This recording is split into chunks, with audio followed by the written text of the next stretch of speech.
Halo semua, setelah sekian lama akhirnya update lagi nih. Dan kali ini kasus yang akan aku bahas berasal dari kota Vancouver. Kota yang terletak di negara Kanada ini menjadi salah satu kota yang paling layak huni di dunia. Walaupun termasuk kota dengan biaya hidup mahal di Kanada, tapi Vancouver merupakan kota paling hijau di negara itu. Selain mempunyai pemandangan yang bagus banget karena dikelilingi oleh daerah pegunungan dan pinggir laut, Vancouver juga sangat nyaman dan aman untuk dijadikan sebagai kota tinggal. Selain itu, kota ini juga punya fasilitas pendidikan yang sangat bagus.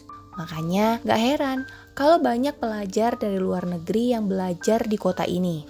Dari sekian banyak pelajar asing yang ada di kota Vancouver, ada nih salah satu pelajar yang bernama Tang Yuanji. Yuanji ini berusia 25 tahun dan baru saja lulus kuliah di kota Vancouver serta mulai bekerja di sana. Yuanji sendiri berasal dari Guangzhou, Cina, dan kedua orang tuanya pun tinggal di Cina. Ayahnya bernama Tang Jihui dan ibunya bernama Guo Lianji. Karena anaknya kuliah di Kanada, otomatis sepasang suami istri ini lumayan sering mengunjungi Yuanji dari Cina ke Kanada, termasuk pada bulan Mei tahun 2012. Saat itu, seperti biasa, mereka datang mengunjungi Yuanji dan berlibur beberapa minggu di Vancouver. Selama mereka berada di sana, mereka menempati sebuah rumah sewaan yang sudah disediakan oleh Yuanji. Saat itu, layaknya orang yang sedang berlibur, Yuanji tentu saja mengajak kedua orang tuanya berkeliling kota Vancouver, mengunjungi tempat-tempat wisata yang ada di sana dan bersenang-senang.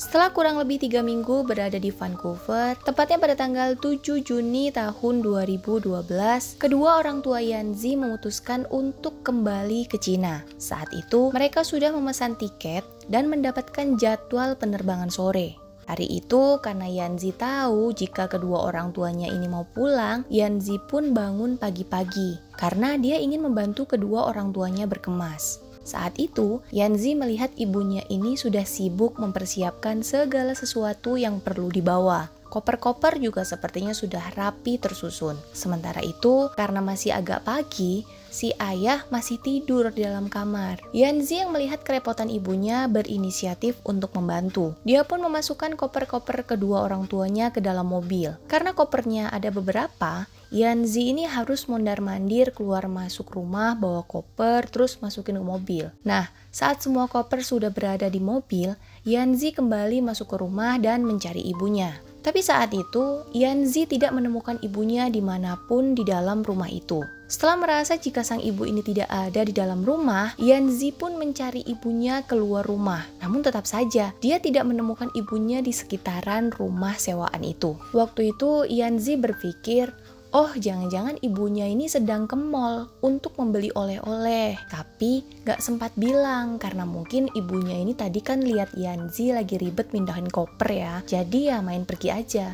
Begitu pikir Yuanji. Setelah agak siang dan ayahnya juga sudah bangun, Yuanji pun mengajak sang ayah untuk ke mall mencari ibunya. Sesampainya di sana, mereka pun langsung berkeliling mencari keberadaan ibunya. Tapi walaupun sudah dicari ke setiap sudut mall, Ibu Yuanji ini sama sekali nggak ada, nggak ketemu. Saat itu ayah Yuanji mulai khawatir ya, karena seingat beliau, istrinya ini nggak pernah seceroboh ini. Apalagi mereka kan mau pulang ke Cina sore itu ya. Minimal dari siang mereka sudah berada di bandara untuk mengurus administrasi dan lain-lain. Nah, karena hal inilah Yuanji kemudian berpikir, oh mungkin saja ibunya sudah berada di bandara nunggu mereka. Jadi walaupun sebenarnya agak sedikit aneh, ayah Yuanji pun nurut aja saat Yuanji mengajaknya ke bandara. Sesampainya mereka di bandara, lagi-lagi mereka tidak menemukan ibu Yuanji. Mereka pun kembali berkeliling ke segala sudut bandara. Tapi hasilnya nihil. Ibu Yuanji sama sekali nggak ada dimanapun. Padahal waktu penerbangan sudah semakin dekat, dan benar aja, karena nggak beberapa lama, panggilan boarding untuk penerbangan ke Cina pun terdengar.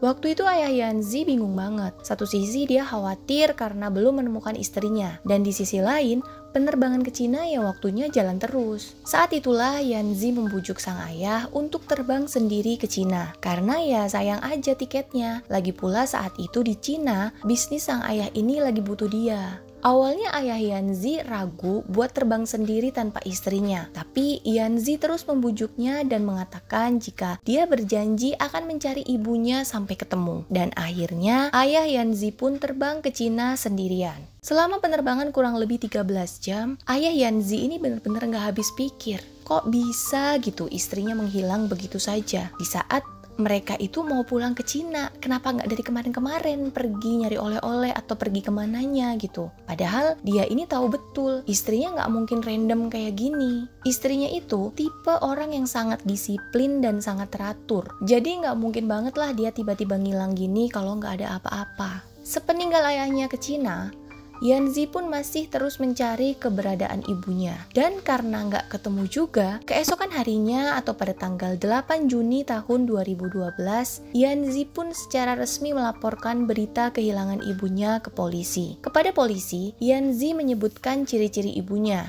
Dan tidak lupa dia bilang kalau dia sangat-sangat mengkhawatirkan ibunya. Apalagi menurut Yanzi, ibunya ini sama sekali tidak bisa berbahasa Inggris. Dia hanya bisa berkomunikasi dengan bahasa Mandarin saja. Mendapatkan laporan itu, polisi pun mulai melakukan penyelidikan. Pada awalnya, polisi Vancouver ini mengira kalau ibu Yanzi memang sengaja pergi untuk menjadi imigran gelap di Kanada. Tapi dugaan itu segera mereka singkirkan saat mereka tahu kalau ternyata ayah dan ibu Yanzi ini adalah sepasang pengusaha kaya raya di Cina sana. Jadi nggak masuk akal banget jika orang yang punya banyak uang seperti mereka ingin menjadi imigran gelap. Polisi kemudian menduga jika jangan-jangan ibu Yanzi ini diculik, mengingat semua barang pribadi seperti paspor, dompet, uang, dan perhiasan masih utuh di dalam tasnya. Dan dugaan ini tuh muncul setelah Yanzi bilang jika pagi itu dia melihat ibunya ada di samping mobil saat dirinya sedang sibuk mengangkut koper. Jadi mungkin saja saat itu si ibu ini dibawa secara paksa oleh seseorang saat Yanzi masuk ke rumah. Tapi rupanya dugaan ini kembali dikesampingkan karena setelah menunggu beberapa hari nggak ada satupun orang yang menelpon untuk meminta tebusan. Sementara itu ayah Yanzi di Cina masih sangat kepikiran istrinya. Dan karena nggak tenang, 2 hari berada di Cina, dia pun kembali terbang ke Vancouver untuk menemani Yanzi yang masih berusaha mencari ibunya. Mereka berdua pun kemudian membuat sebuah poster yang berisi informasi mengenai ibunya yang menghilang. Tidak lupa, mereka juga mengadakan konferensi pers. Berita kehilangan ini pun langsung menjadi pembicaraan banyak orang, termasuk komunitas pelajar asing di Vancouver. Banyak di antara mereka yang akhirnya bersimpati kepada Yanzi dan ayahnya, dan secara sukarela ikut mencari keberadaan ibu Yanzi. Namun setelah beberapa minggu berlalu tanpa hasil, Yanzi pun akhirnya membujuk sang ayah untuk pulang ke Cina. Karena kesibukan mereka mencari sang ibu, membuat bisnis mereka di Cina mengalami beberapa masalah dan agak terlantar. Tang Cihui, ayah Yanzi pun akhirnya setuju. Dan dia pun kembali terbang ke Cina setelah memastikan bahwa putranya akan memberikan informasi perkembangan pencarian ibunya di Vancouver. Dan karena waktu penyelidikan polisi juga sudah lumayan lama, namun belum ada hasil, polisi kemudian menduga jika ibu Yanzi ini sepertinya sudah menjadi korban kejahatan. Dan diperkirakan saat itu sebenarnya ibu Yanzi ini sudah meninggal. Mereka pun mulai mengerahkan pencarian ke daerah hutan-hutan di sekitar kota Vancouver. Namun setelah beberapa lama, pencarian mereka kembali buntu tanpa hasil. Merasa jika semua dugaan dan prediksi mereka meleset, polisi pun mulai melakukan penyelidikan kepada orang-orang terdekat ibu Yanzi. Apalagi saat itu polisi menemukan adanya ketidakkonsistenan dari keterangan yang pernah diberikan oleh Yanzi. Jadi awalnya Yanzi ini pernah berkata jika dia tinggal di apartemen dan dia tidak pernah tinggal di rumah sewaan yang dipakai oleh ayah ibunya selama berada di Vancouver. Padahal menurut sang ayah, Yanzi tinggal di rumah itu bersama mereka. Saat polisi memastikan lagi ke rumah itu pun, di dalam rumah itu memang ada 2 kamar. Satu kamar untuk kedua orang tua Yanzi dan satu lagi ya dipakai Yanzi. Dan saat polisi bertanya tentang hal itu, jawaban Yanzi juga lumayan aneh. Kalian tahu apa? Yanzi berkata kayak gini, kalian kan nggak nanya, jadi saya merasa tidak perlu mengatakan itu. Nah loh, padahal kita tahu ya, sekecil apapun informasi yang diberikan itu bisa banget membantu loh. Ini bisa dibilang petunjuk penting tapi nggak disebutin. Berdasarkan kejanggalan itu, polisi kemudian mulai memeriksa setiap sudut rumah sewaan yang digunakan oleh keluarga Yanzi selama mereka tinggal di Vancouver. Hingga akhirnya, mereka berhasil menemukan percikan darah di lantai dan di dinding yang telah dibersihkan. Dengan penemuan itu, polisi yakin jika kemungkinan besar korban ini sudah meninggal dan dihabisi di rumah tersebut. Pertanyaannya, siapa pelakunya? Tang Chi-hui sang suami atau Tang Yanzi sang anak? Untuk mengungkap pelakunya, polisi pun merahasiakan penemuan ini sambil melakukan uji DNA. Pada tanggal 29 Juli tahun 2012, seorang warga melaporkan penemuan sebuah koper yang mengapung di pinggir pantai Harwood Island. Sebagai informasi, Harwood Island ini adalah pulau kecil yang tidak berpenghuni. Jarak dari Vancouver ke sana sekitar 5 jam perjalanan. Dan warga yang datang ke sana biasanya adalah orang yang ingin berkemping di alam bebas. Saat polisi sampai di lokasi penemuan koper dan koper itu dibuka, polisi menemukan jasad manusia dengan kondisi sangat memprihatinkan di dalam koper tersebut. Hasil pemeriksaan forensik menyebutkan bahwa jasad itu teridentifikasi sebagai seorang wanita keturunan Asia. Korban diduga meninggal akibat hantaman benda tumpul di bagian kepalanya. Hasil otopsi pun memastikan bahwa jasad tersebut adalah jasad Guo Lianji, wanita yang dilaporkan menghilang oleh anak dan suaminya. Tapi saat itu polisi masih merahasiakan penemuan tersebut dari publik, termasuk dari keluarga korban. Karena berdasarkan bukti-bukti yang didapatkan polisi, bisa dipastikan pelaku utama dari kasus ini adalah salah satu dari keluarga korban sendiri. Namun walaupun begitu, polisi lantas tidak begitu saja menangkap atau menginterogasi mereka, karena mereka nggak mau gegabah. Selain itu, mereka juga perlu mengumpulkan bukti-bukti penguat lainnya. Akhirnya polisi pun menyusun sebuah skenario untuk menjebak pelaku. Tepatnya pada awal Agustus tahun 2012, seorang polisi wanita keturunan Asia yang kebetulan bisa berbahasa Mandarin menyamar sebagai warga biasa. Dia pun mulai mendekati Yanzi dan menghubunginya. Dia berkata jika dia mempunyai informasi penting mengenai keberadaan ibunya yang hilang. Yanzi yang tentu saja sangat penasaran langsung mengajak wanita itu untuk bertemu, dan mereka pun sepakat untuk bertemu di sebuah kedai kopi. Dengan bahasa Mandarin, sang wanita mengatakan jika dia menemukan sebuah koper yang berisi jasad ibunya, tapi dia belum melaporkan penemuan itu kepada polisi. Sang wanita kemudian menawarkan Yanzi jika dia ingin jasad ibunya itu dilenyapkan, Yanzi harus membayarkan sejumlah uang. Mendengar kata-kata wanita tersebut, Yanzi sangat kaget. Dia pun langsung berdiri lalu pergi meninggalkan wanita itu begitu saja. Tak tinggal diam, sang wanita pun mengejar Yanzi dan berkata, "Hai brother, sini deh aku kasih tahu. Kita sudah lama ada di dunia kriminal. Bahkan aku mungkin lebih banyak makan asam garam daripada kamu. Ibumu jelas-jelas dihajar sampai mati. Kamu tidak perlu mengaku. Mari kita simpan rahasia ini di antara kita saja. Kalau kamu tidak terlibat, kamu pasti sudah menelpon polisi dari sejak kita masih di kafe kan? Jadi, aku saranin kamu untuk pikir lagi matang-matang." Saat itu, si wanita meninggalkan sebuah nomor telepon dan memberikan Yanzi waktu 2 hari untuk memikirkannya sebelum wanita itu melaporkan penemuannya ke polisi. Dan benar saja, pancingan polisi ini termakan sama Yanzi. Karena pada malam harinya, Yanzi ini menelpon nomor tersebut dan mengajak si wanita ini untuk bertemu lagi. Pada pertemuan kedua mereka, si wanita membawa 2 orang pria yang dikenalkan ke Yanzi sebagai anggota gengnya. 2 orang ini mengaku bahwa mereka bisa melenyapkan jasad ibunya tanpa jejak asalkan Yanzi mau membayarkan sejumlah uang. Padahal sebenarnya mereka berdua ini ya polisi yang menyamar juga. Mendengar pernyataan itu, Yanzi mengaku jika dia tidak punya uang. Dia bahkan kemudian mengusulkan untuk terlebih dulu menghabisi nyawa Tang Chi-hui ayahnya. Karena menurut Yanzi, bila ayahnya meninggal, dia akan mewarisi seluruh harta keluarganya. Dan setelah itu, dia bisa membayar mereka berapapun yang mereka minta. Aduh, gila banget ya. Mendengarkan usul Yanzi, polisi yang menyamar pun mengiyakan keinginan Yanzi. Namun, terlebih dulu mereka minta Yanzi untuk menceritakan apa yang sebenarnya terjadi. Yanzi pun setuju dan mulai menceritakan apa yang sebenarnya terjadi. Yanzi nggak tahu kalau ternyata semua pembicaraan itu sudah direkam oleh anggota polisi tersebut. Jadi, inilah cerita selengkapnya. Cerita Yanzi dimulai dari Yanzi yang merupakan anak tunggal dari sepasang suami istri Tan Ji-hui dan Guo Liangji.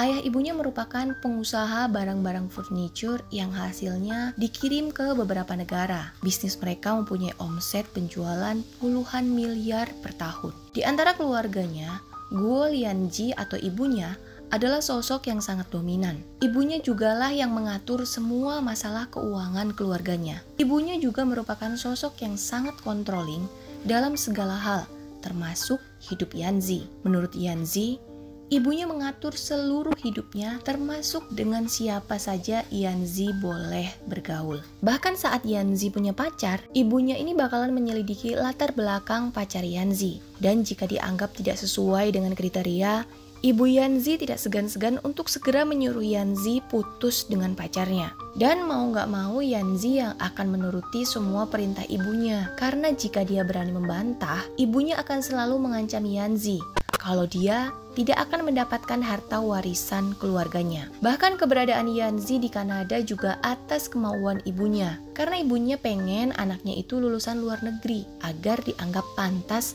saat harus mengelola dan meneruskan bisnis keluarganya kelak. Saat itu Yanzi lagi-lagi gak bisa nolak kemauan ibunya untuk sekolah di Kanada. Karena ya dia gak punya pilihan lain lagi. Lagi pula dia pikir misalnya dia tinggal jauh dari sang ibu, Yanzi bisa sedikit bebas. Tapi kenyataannya, ibunya tetap saja mengharuskan Yanzi menghubunginya setiap hari. Maksimal banget 3 hari sekali dia kudu menelpon ibunya. Dan Yanzi ya lagi-lagi hanya bisa nurut. Karena ibunya ini ngancem, kalau dia nggak nurut, ibunya nggak akan mengirimi dirinya uang. Jurus ngancemnya ini memang manjur banget. Ibaratnya Yanzi kan emang hanya bergantung sama orang tuanya ya. Jadi udah pasti terpaksa nurut. Dan ibunya tahu betul anaknya nggak mungkin bantah. Bisa dibayangkan ya dengan kehidupan kayak gini, walaupun tinggal jauh dari mereka, Yanzi tetap saja stres.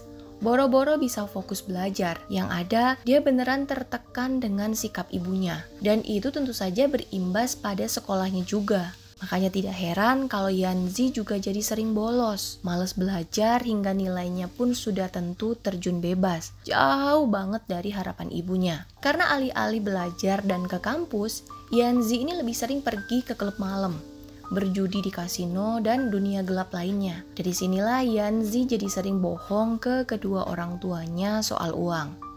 Contohnya, Yanzi pernah bilang ke orang tuanya bahwa dia ingin membeli sebuah apartemen. Karena menurut dia, tempat tinggalnya sekarang itu jauh.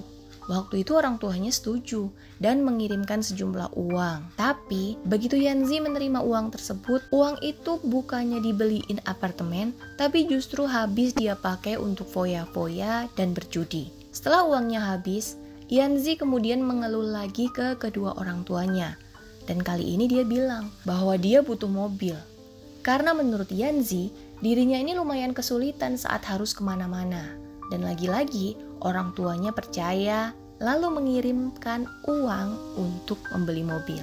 Tapi ya uang itu kembali habis untuk foya-foya. Saat Yanzi nggak punya uang sama sekali, Yanzi pun bekerja di sebuah restoran dengan gaji 850 Kanadian dolar atau sekitar 10 juta rupiah per bulan. Dan uang ini dia pakai untuk sewa apartemen. Yanzi tidak cerita ke orang tuanya bahwa dia sebenarnya sudah bekerja. Karena itulah, kedua orang tuanya masih rutin mengirimi dia uang. Karena Yanzi selalu mengeluh jika dia sangat susah mencari pekerjaan. Pada tahun 2011, Guo Liangji sang ibu harus menjalani operasi di bagian pinggangnya. Dan saat itu, Yanzi pun menyempatkan diri untuk pulang ke Guangzhou, Cina guna menjenguk ibunya. Dan saat di Cina itulah, Yanzi ini sempat berkenalan dan dekat dengan seorang perempuan. Namun saat ibunya tahu jika perempuan itu berasal dari keluarga biasa saja, ibunya langsung menyuruh Yanzi memutuskan sang pacar. Dan saat itu juga segera kembali ke Kanada. Kemarahan Yanzi benar-benar memuncak saat itu. Apalagi setelah beberapa saat dia kembali ke Kanada, Yanzi ini dapat kabar kalau pacarnya itu hamil anak dia. Wah, saat itu Yanzi benar-benar sampai memohon ke ayahnya agar diizinkan balik ke Cina dan bertanggung jawab ke pacarnya. Tapi ayahnya ini juga yang gak berani sama istrinya. Jadi yang terpaksa menyuruh Yanzi untuk terus berada di Kanada menuruti sang ibu. Aduh, pokoknya mengerikan deh hidupnya Yanzi. Singkat cerita, pada bulan Mei tahun 2012, di mana ayah dan ibunya ini mengunjungi Yanzi ke Kanada, Yanzi ini kalut banget karena saat itu orang tuanya pasti akan menanyakan apartemen dan mobil yang dia beli. Padahal uangnya habis di meja judi. Saat kedua orang tuanya menanyakan apartemen itu, Yanzi beralasan bahwa apartemennya sedang disewakan ke orang lain untuk menambah penghasilannya, sedangkan dia sendiri menyewa sebuah rumah. Ya, rumah yang jadi TKP itu. Kalau soal mobil, selama kedua orang tua Yanzi ini di Kanada, dia memang sengaja menyewa sebuah mobil di rental yang diakuinya sebagai mobil miliknya. Orang tuanya nggak curiga dan percaya saja dengan kata-kata putranya itu. Lalu pada hari kepulangan kedua orang tuanya ke Cina, Yanzi bangun sejak pagi. Saat itu, dia meminta ibunya untuk membantu membereskan kamarnya. Dan saat ibunya ini masuk ke dalam kamarnya, Yanzi pun mengunci pintu kamarnya, lalu mengambil sebuah palu yang sudah dia siapkan sebelumnya. Dan ya udah, dia pun menghabisi nyawa ibunya tanpa ampun. Saat itu ayahnya yang masih tidur di kamar satunya lagi nggak tahu kalau Yanzi sudah melakukan hal keji ke ibunya. Nah, saat udah agak siang, barulah Yanzi ini bilang kalau ibunya tiba-tiba nggak ada dan berinisiatif mencari sang ibu ke mall dan airport. Nah, begitu ayahnya berhasil dibujuk untuk pulang terlebih dulu ke Cina, Yanzi segera pulang ke rumah sewaan itu. Dia memasukkan jasad ibunya ke dalam koper, lalu membersihkan semua barang bukti yang ada di rumah itu termasuk palu dan percikan-percikan darah ibunya. Waktu tengah malam, Yanzi membawa koper berisi jasad sang ibu ke daerah yang sepi dan melemparkan koper itu ke tengah laut. Semua cerita Yanzi ini direkam oleh pihak kepolisian dan menjadi barang bukti yang sangat kuat untuk menangkapnya. Pada tanggal 7 September tahun 2012, Yanzi pun ditangkap oleh polisi dengan dugaan pembunuhan kepada Guo Lianji ibunya dan rencana pembunuhan kepada Tang Jihui ayahnya. Di hadapan polisi, Yanzi ini sempat bersikeras membantah semua tuduhan yang diajukan polisi kepadanya. Namun setelah polisi menunjukkan bukti-bukti termasuk rekaman pembicaraan Yanzi dengan ketiga polisi yang menyamar, Yanzi pun tidak bisa mengelak lagi. Setelah semua benar-benar terbongkar, Yanzi pun memberikan sebuah pernyataan yang cukup mengejutkan. Dia bilang, "Aku tidak pernah menyesal. Mereka memang orang tuaku, tapi mereka selalu ingin mengatur hidupku. Semua orang pasti akan meninggal, jadi tidak masalah cepat atau lambat." Aduh, ini dilematik banget ya. Walaupun sebenarnya tindakan Yanzi ini jelas-jelas salah, tapi sikap kedua orang tuanya juga tidak bisa sepenuhnya dibenarkan. Begitu Tang Jihui mendengar berita penangkapan Yanzi di Vancouver, dia pun segera terbang ke sana dan menyewa seorang pengacara mahal untuk membela putranya. Tang Jihui memaafkan Yanzi walaupun dia tahu bahwa selain membunuh sang ibu, putranya itu juga berencana membunuhnya juga agar bisa mendapatkan warisan. Dengan besar hati, Tang Jihui berkata, "Tidak peduli betapa bersalahnya kamu, aku telah memaafkanmu. Ibumu telah tiada, dan jika kamu juga pergi, aku tidak ingin hidup lebih lama lagi." Setelah 3 tahun berlalu, tepatnya pada tanggal 2 Februari tahun 2015, saat Yanzi sudah berusia 28 tahun, dia pun dinyatakan bersalah dan dijatuhi hukuman seumur hidup dengan kemungkinan bebas bersyarat setelah menjalani hukuman minimal 17 tahun. Sekian kisah tragis dari Vancouver yang bisa aku ceritakan. Semoga kita bisa mengambil hikmah dari cerita ini ya. Semoga kita bisa lebih bijak lagi dalam bersikap dan memikirkan apa dampak yang akan terjadi atas tindakan kita. Makasih banget yang sudah menonton video ini dari awal sampai selesai. Aku benar-benar berharap kalian suka dengan channel aku dan mau mendukung channel ini. Kalian juga boleh follow Instagram pribadi aku di @praptiprap. Terima kasih sudah menonton dan have a nice day. Dadah!